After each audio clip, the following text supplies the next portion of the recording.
नमस्कार विद्यार्थ्यांनो. Okay, Mumbai police last revision part 6 मध्ये आपलं स्वागत आहे. ओके, पहिल्या 5 भागाला खूप चांगला प्रतिसाद मिळाला आहे. ओके, मुलांचं पर्सनली SMS येतात की सर रोज रोज लेक्चर घ्या. तेवढे शक्य होत नाही, पण मी आजपासून प्रयत्न खूप करेन की रोज एक भाग तुम्हाला अपलोड करायचा. ठीक आहे. आता संपूर्ण भाग बघत असताना तुम्हाला पहिल्यांदा आपल्या टेलिग्राम चॅनलवरती जावा. टेलिग्राम चॅनलवरून तुम्ही PDF डाउनलोड करा. टेलिग्राम चॅनलची लिंक डिस्क्रिप्शन बॉक्समध्ये दिलेली आहे. आपल्या टेलिग्राम चॅनलचं नाव आहे दीपक सुर्वे मॅथ्स. ओके, त्या लिंकवरती क्लिक करून तुम्ही तिथून PDF घ्या. PDF बघून ती एक्झाम्पल बघा. येणाऱ्या आता तुम्हाला मुंबई पोलीसला किंवा BMCचा जरी कोण अभ्यास करत असेल त्याला यातलं प्रश्न खूप फायद्याचं ठरणार आहे. ओके, मॅक्झिमम आपण तुम्हाला भूमिती गणित जास्त कव्हर करतोय. ओके, बुद्धिमत्ता सोपा विषय असतो नाही असं नाही, पण बुद्धिमत्तेचा पण एखादा व्हिडिओ आपण घेत राहू. ठीक आहे. आता आपण सुरुवात करूया. ओके, सध्या जर तुम्हाला हार्डलं घडलेलं असेल किंवा भीती वाटत असेल गणितामध्ये तर आपली लाईव्ह बॅच पण सुरू आहे. गणित बुद्धिमत्ता भूमितीची 6 महिन्याची सुरू आहे. दुपारी 2 ते 4 लाईव्ह बॅच सुरू आहे. ओके, जर तुम्हाला काय अडचण असेल ना लाईव्ह मध्ये कमेंट तुम्ही देऊ शकता. तर हे समज नाही डबल सांगा, हे समज नाही पुन्हा एकदा रिपीट करा. लाईव्ह मध्ये कन्व्हर्सेशन आपलं चालू असतं आणि तुम्हाला समजलं तरच पुढे लेक्चर जातं. ठीक आहे. प्रत्येक प्रकरण आपण डिटेलमध्ये घेत राहतो. आता पहिला प्रश्न बघा. मॅक्झिमम आपण आज भूमिती कव्हर करू. प्रश्न काय आहे बघा. एका त्रिकोणाचे क्षेत्रफळ 70 चौरस सेंटीमीटर असेल आणि त्याची उंची 7 सेंटीमीटर असेल तर त्यांचा पाया किती असेल. ओके, आता त्रिकोणाच्या क्षेत्रफळाचं तुम्हाला सूत्र माहित पाहिजे. त्रिकोणाचे क्षेत्रफळ. ओके, त्रिकोणाचे क्षेत्रफळ काय सूत्र आहे त्रिकोणाच्या क्षेत्रफळाचं? तुमचं सूत्र आहे काय असतं? 1/2 गुणिले पाया गुणिले उंची. 1/2 गुणिले पाया गुणिले काय असते? उंची असते. ओके, आता क्षेत्रफळ दिलंय किती मला सांगा? 70 दिले. 1/2 गुणिले पाया दिलाय का? नाही, पाया विचारलाय किती असेल, पण तुम्हाला उंची दिली आहे. उंची किती दिली? 7 दिली. पाया आपण x मानला. हे भागाकारात 2 आहे, इकडे आणल्यावर काय येईल? गुणाकारातील. मग हे भागाकारातलं 2 ह्या 70 ला गुणाकारला ना 70 गुणिले 2 किती येईल? 140 येईल. बरोबर, x गुणिले 7 राहील. ठीक आहे. मग 7 गुणाकारात आहे, इकडे भागाकारात आणलं. 140 ला तुम्ही 7 ने भाग लावला. उत्तर तुमचं काय येते? 7 1 7, 7 2 14, 20 उत्तर आलं. पर्याय क्रमांक 1 हे तुमचं फायनल आन्सर आलं. समजलं? ठीक आहे. खूप सोपा प्रश्न होता. मग तुम्हाला काय माहिती पाहिजे? त्रिकोणाचं क्षेत्रफळ माहित पाहिजे. मग त्रिकोणामध्ये तुम्हाला एक्का बनायचा आहे. आता मी काय सांगतोय बघा. आता सांगतोय जे खूप महत्वाचं आहे. त्रिकोणामध्ये तुम्हाला एक्का बनायचा आहे. मग त्रिकोणामध्ये तुम्हाला आहे ना सगळं त्रिकोण आलं पाहिजे. समभुज त्रिकोण आला पाहिजे. कुठला त्रिकोण आला पाहिजे? समभुज त्रिकोण आला पाहिजे. समद्विभुज त्रिकोण आला पाहिजे. समद्विभुज त्रिकोण आला पाहिजे. ओके, काटकोन त्रिकोण काय आहे ते समजलं पाहिजे तुम्हाला. ठीक आहे. सिंपल त्रिकोणाचं क्षेत्रफळ तुम्हाला समजलं पाहिजे. विषमभुज त्रिकोण तुम्हाला समजला पाहिजे. पायथागोरस प्रमेयानुसार काय आहे सूत्र? पायथागोरस प्रमेय. ओके, पायथागोरस प्रमेय.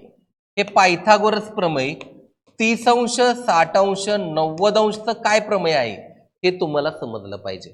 पायथागोरस प्रमेय 45 अंश 45 अंश आणि 90 अंश काय आहे हे तुम्हाला समजलं पाहिजे. हे त्रिकोणाचं एवढं घटक समजलं तुम्ही क्षेत्रफळ आरामात सोडवू शकता. मग एका एका घटकाचा तुम्हाला माहिती पाहिजे, अभ्यास पाहिजे तेवढा, तर ते तुम्हाला समजू शकतं. ठीक आहे. अभ्यास व्यवस्थित झाला पाहिजे. पुढचा आता दुसरा प्रश्न बघा. एका घनाच्या घनफळाचे गुणोत्तर 27/125 आहे तर त्यांच्या बाजूचे गुणोत्तर किती असा तुम्हाला प्रश्न विचारलाय. घनाच्या घनफळाचं सूत्र काय असतं? बाजूचा घन असतो. बाजूचा काय असतो? घन असतो. म्हणजे त्यांचं घनमूळ काढलं तर तुम्हाला बाजू मिळते. मग ही गुणोत्तर दिले तुम्हाला 27/125. यांचं घनमूळ काढा. 27 कुणाचा घन आहे? 3 चा घन आहे. 125 कुणाचा घन आहे?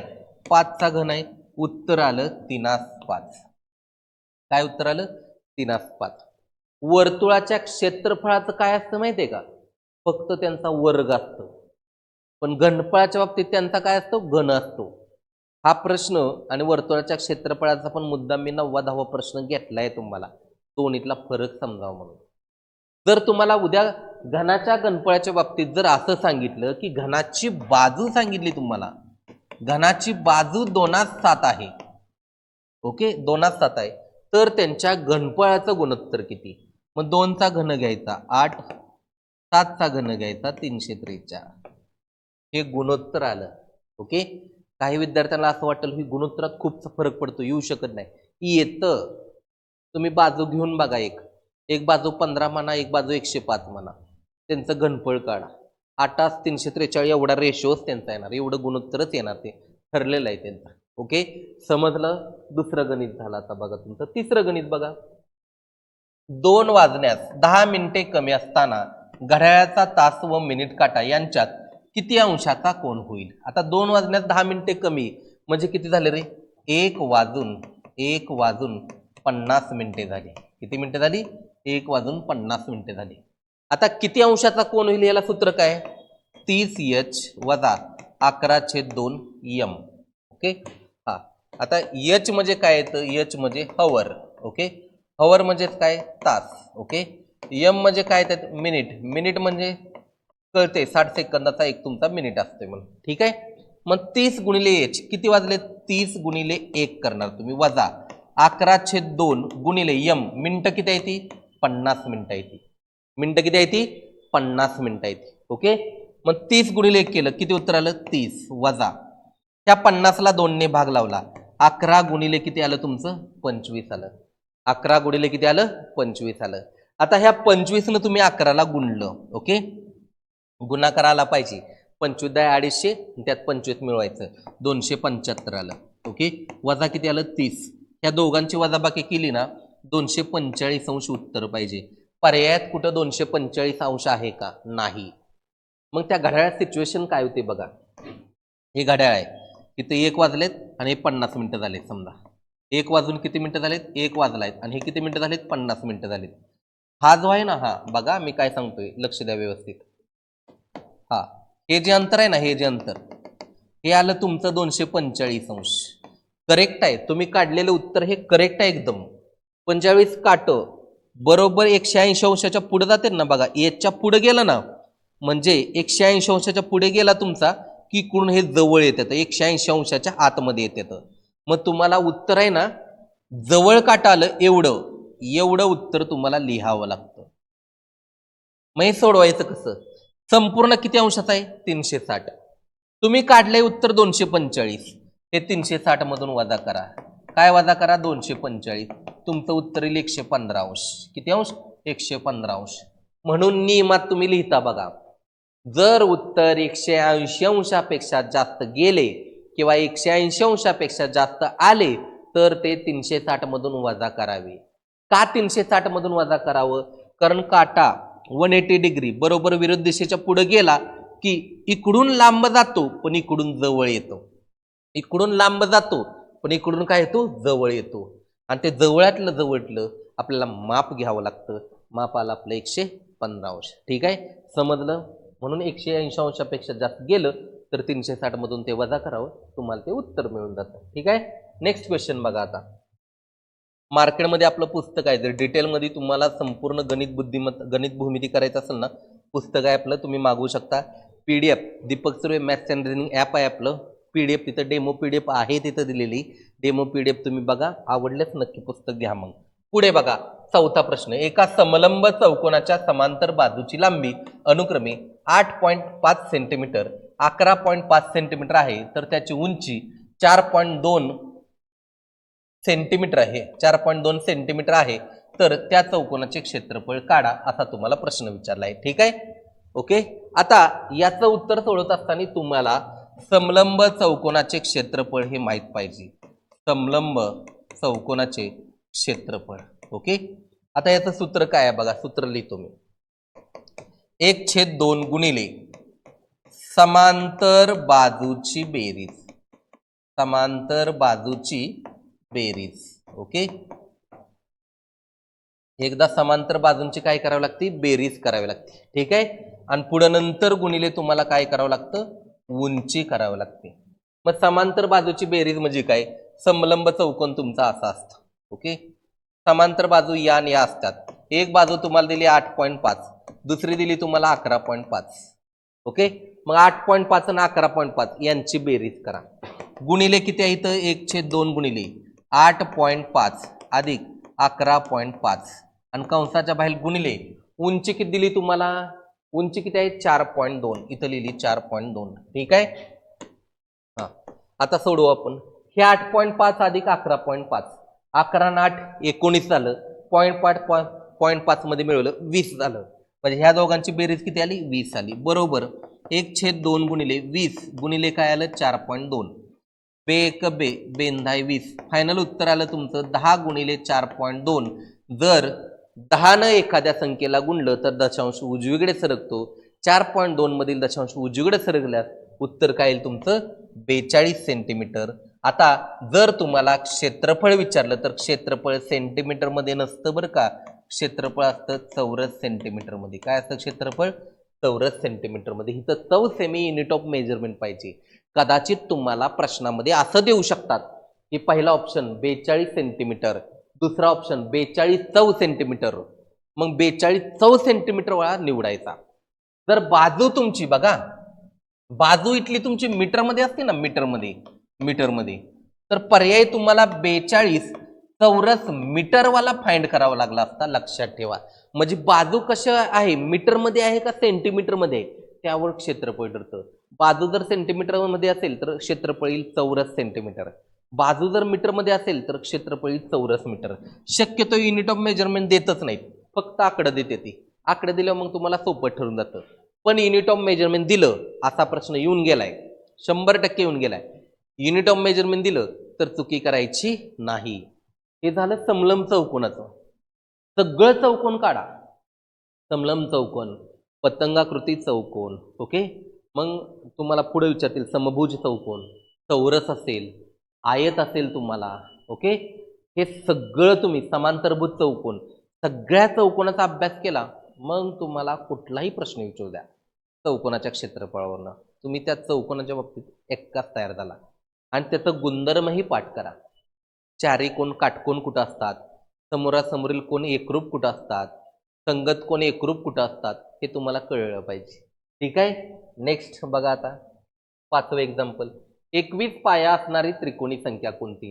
त्रिकोणी संख्या काढायचं म्हणजे काय करायचं, 21 गुणिले 22 करायचं आणि छेद किती करायचं 2. त्रिकोणी संख्येचं सूत्र बे एक बे बे एक बे बे एक बे. फायनल उत्तर आले 21 गुणिले 11. ओके. 21 दाय 210 आणि 21 मिळवलं 231 उत्तर येणार. पर्याय क्रमांक 3 तुमचं उत्तर आलं. ओके. कुठल्याही संख्येला तुम्ही 11 ने गुणत असताना बघा, मी 11 ने गुणताना काय करतो, समजा तुम्हाला 40 ला 11 ने गुणायचंय, 40 ला 11 ने गुणत असताना मी 400 काढतो आणि त्यात 40 मिळवतो. ओके. 440 उत्तर येतं, पटकन येतं. ओके. समजा एखादी संख्या आहे 22 आहे, तुम्ही 22 ला 11 ने गुणताय. ओके.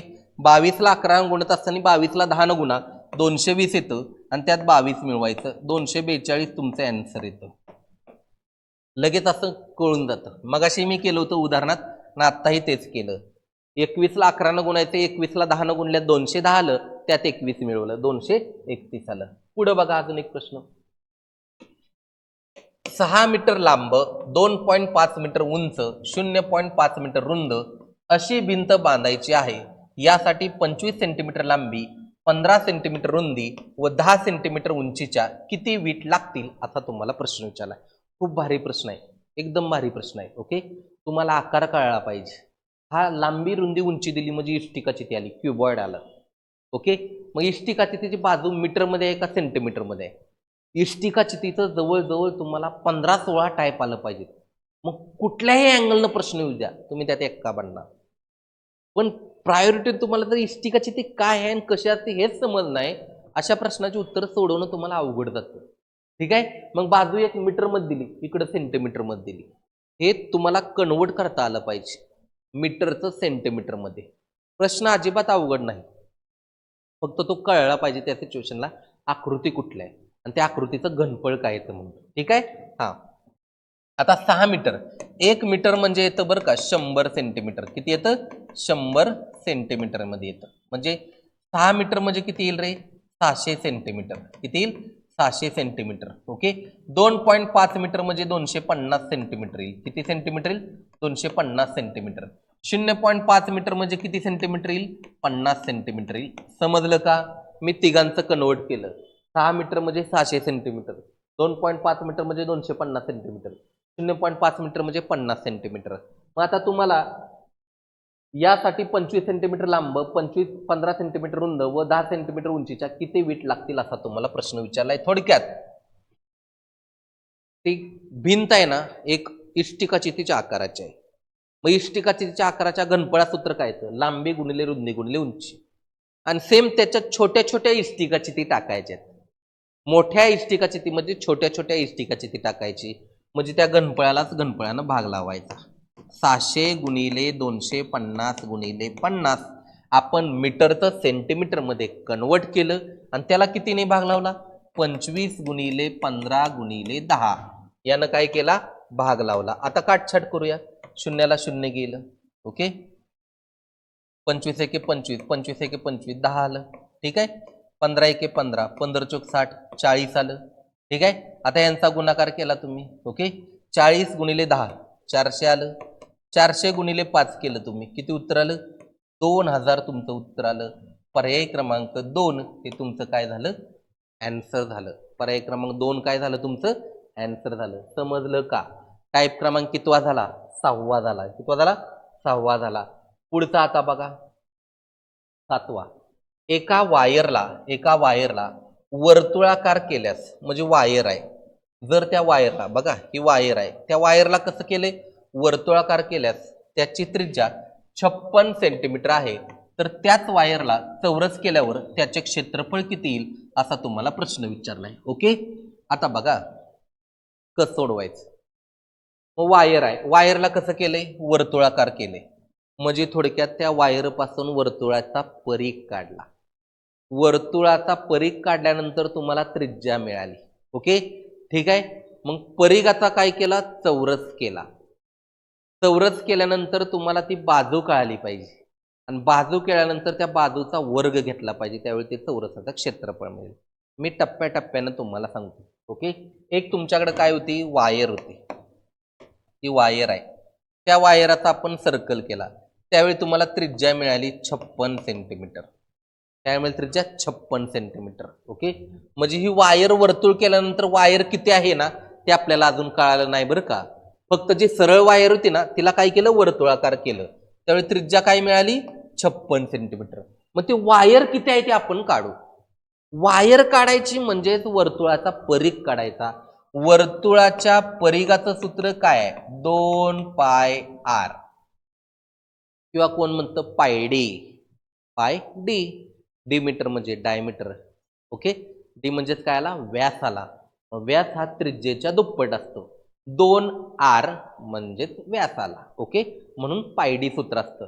काही जण असं म्हणतात 44/7 आर, 44/7 इंटू आर. आर म्हणजे काय? रेडियस, त्याला आपण त्रिज्या म्हणतो. डन.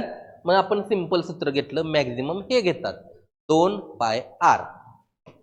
त्रिज्या किती आहे? 56. 2 गुणिले 22/7 गुणिले काय आलं? 56.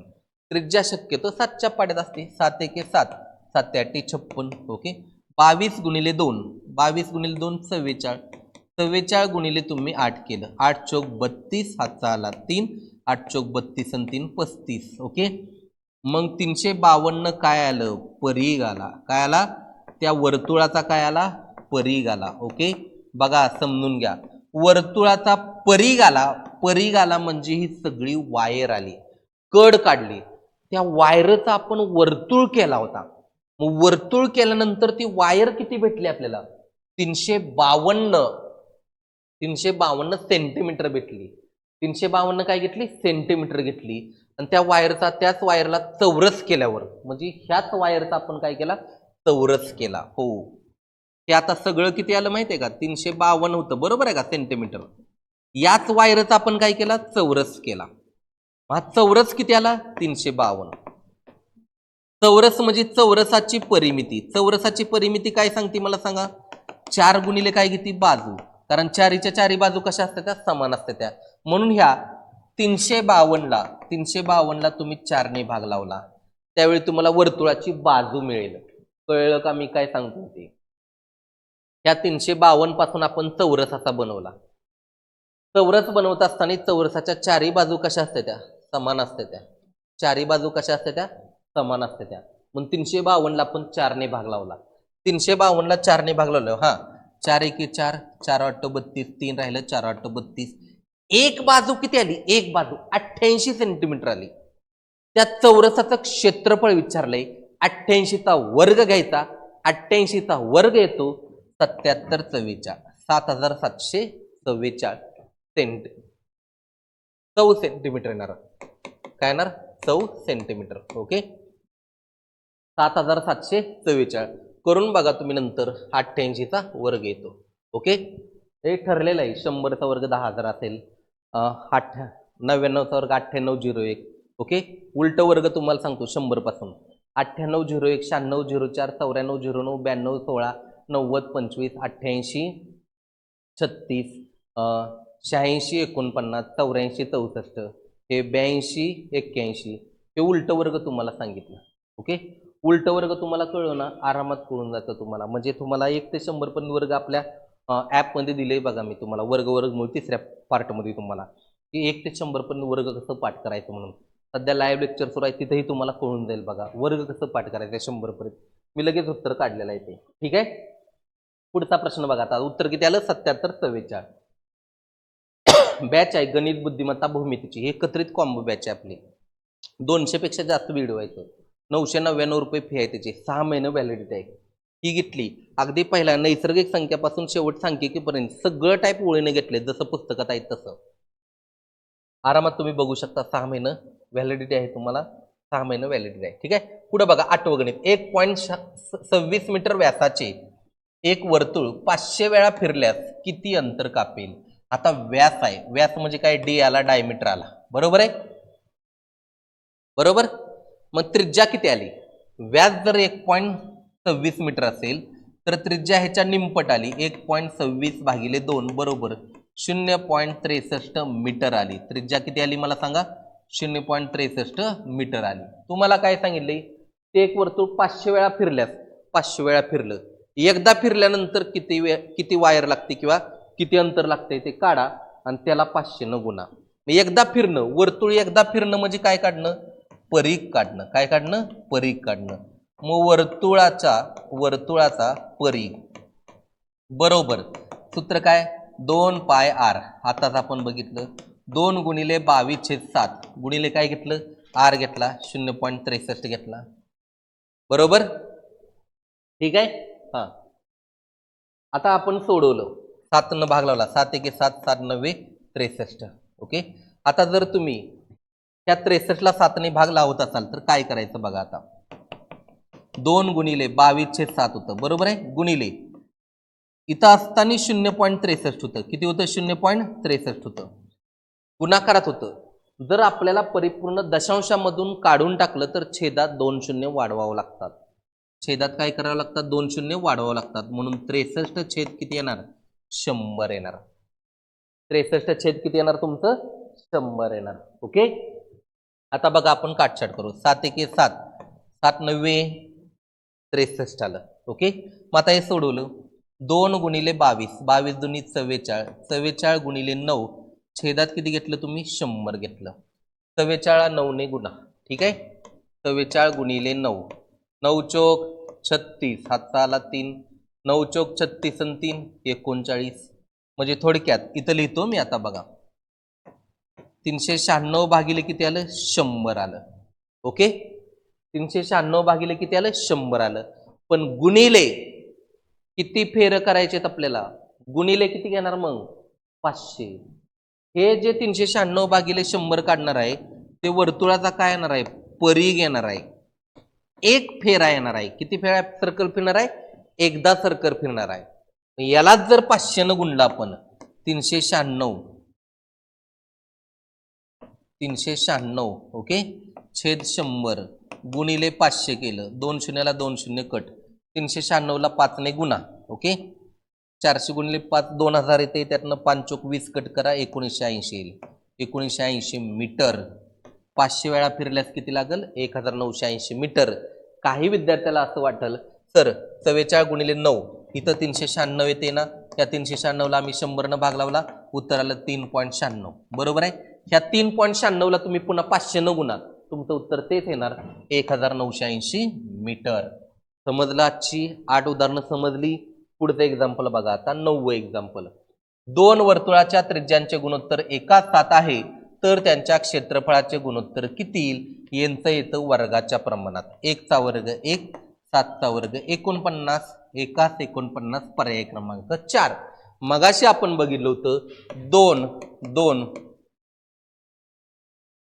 घनफळाचे गुणोत्तर. काय बघितलं होतं? घनफळाचे गुणोत्तर दिलं होतं. ओके, हा कसं होतं ते गुणोत्तर? 27 125 होतं. मी याचं घनमूळ काढलं होतं. काय काढलं होतं? 3/5. उद्या जर घनाची बाजू दिली, बघा घनाची बाजू दिली, घनाची बाजूचं गुणोत्तर कसं आहे बघा. आता घनाच्या बाजूचं गुणोत्तर 2/5 दिलं. ओके, 2 काय दिलं? 5 दिलं. आणि तुम्हाला विचारलं घनाच्या घनफळाचे गुणोत्तर किती? घनाच्या घनफळाचे गुणोत्तर किती? तर यांचा घन करायचा. 2चा घन 8, 5चा घन 125. पण हाच जर प्रश्न इकडे असता की 2 वर्तुळाच्या त्रिज्येचं गुणोत्तर 2/5 आहे, 2 वर्तुळाच्या त्रिज्यांचं गुणोत्तर 2/5 आहे आणि त्यांच्या क्षेत्रफळाचं गुणोत्तर किती? तर यांचा वर्ग करायचा. 2चा वर्ग 4, 5चा वर्ग 25. हा दोन्हीतला फरक आहे. म्हणून एकाच व्हिडिओमध्ये दोन्ही पद्धतीचे एक्झाम्पल घेतले. जसं वर्तुळाचं असतं तसं सेम चौरसाचं असतं. नोट करून घ्या. चौरस बाजूचं गुणोत्तर पण असं असतं, वर्गाच्या पटीत वाढतं. ठीक आहे. त्या त्या टप्प्यात मी तुम्हाला सांगतोय, प्रत्येक गोष्ट लक्षात ठेवा. ओके, 9वा प्रश्न तुमचा झाला. व्हिडिओ 2दा बघा, 3दा बघा, समजलं नाही तर पुढे बघा. 10वा प्रकार खूप भारी, सगळ्यात भारी बघा प्रश्न आहे हा. कुणाला समजणारच नाही काय करायचं काय नाही. एका घराची लांबी, रुंदी, उंची अनुक्रमे 12 मीटर, 9 मीटर आणि 8 मीटर आहे. तर त्या घरात जास्तीत जास्त किती मोठी काठी बसू शकते किंवा किती मोठा बांबू बसू शकतो? घराची लांबी, रुंदी, उंची दिली. लांबी, रुंदी, उंची मध्ये ती आलं इष्टिकाची ती. काय आलं? इष्टिकाची ती. मग इष्टिकाची ती कशी असती की तुम्हाला उंची 2 वेळा असती, लांबी 2 वेळा असती, रुंदी पण किती वेळा असती? 2 वेळा असते. ठीक आहे. मग त्या ठिकाणी तुम्हाला सगळ्यात मोठी काठी किती मावेल असा तुम्हाला प्रश्न विचारलाय. म्हणजे त्या इष्टिकाची तीचा कर्ण काढायचा. काय काढायचा? कर्ण काढायचा. ओके, मग कर्णाचं सूत्र काय? इष्टिकाची तीचा कर्ण बरोबर वर्गमुळामध्ये लांबीचा वर्ग अधिक रुंदीचा वर्ग अधिक उंचीचा वर्ग. ओके, वर्गमुळामध्ये लांबीचा वर्ग 12चा वर्ग अधिक 9चा वर्ग अधिक 8चा वर्ग. ओके, वर्गमुळामध्ये 12चा वर्ग 144 अधिक 9चा वर्ग 81 अधिक 8चा वर्ग 64 घेतला. करा या सगळ्यांची बेरीज. 144 अधिक 81 अधिक 64. 4 आणि 4 8 आणि 1 9, 8 आणि 4 12 आणि 6 18, हातचा आला 1, 1 आणि 1 2. वर्गमुळामध्ये 289. 289 कुणाचा वर्ग आहे? 17चा वर्ग आहे. म्हणजे तो कर्ण किती आला? सगळ्यात मोठी काठी किती मीटरची असेल? 17 मीटरची असेल. पर्याय क्रमांक 3. कुठलीही मापं घेऊन उपयोगाची नाहीत. मार्केटमध्ये अशी 3 ते 4च गणित अवेलेबल आहेत, त्याच्या पलीकडे गणितच नाही. असलं तर मग कुठं 30-40 वर्गाच्या पुढे सापडेल तुम्हाला. पण 30 पर्यंत वर्गाची मी गणितं काढली की असं 3 संख्या पाहिजेत, त्यांच्या वर्गांची बेरीज परिपूर्ण वर्गच आली पाहिजे. बघा, अशा 3 बाजू पाहिजेत, त्यांच्या वर्गांची बेरीज परिपूर्ण वर्गच आली पाहिजे, तेव्हा ते उत्तर कुठं तर मॅच होते. बघा, मी अजून एक तुम्हाला प्रश्न सांगतो. बघा आता इथं कसा येतो. एका घराची लांबी, रुंदी, उंची 12 मीटर येऊ शकते, 16 मीटर येऊ शकते आणि 21 मीटर येऊ शकते. 12चा वर्ग 144, 16चा वर्ग 256 आणि 21चा वर्ग 441. बघा, 144 256 400 आलं.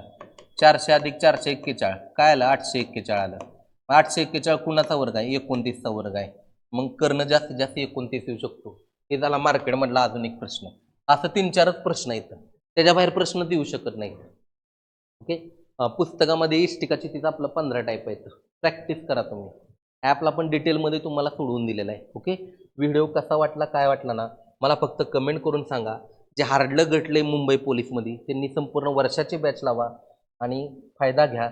डिस्क्रिप्शन बॉक्समध्ये तुम्हाला लिंक दिलेल्या आहेत सगळ्या, तिथून डाउनलोड करा तुम्ही. ओके, ठीक आहे. आजचं लेक्चर कसं वाटलं ते कमेंट करून मला नक्की सांगा आणि जितक्यात जास्तीत जास्त मुलांना शेअर करता येईल ना तर शेअर करा. ठीक आहे. थँक्यू.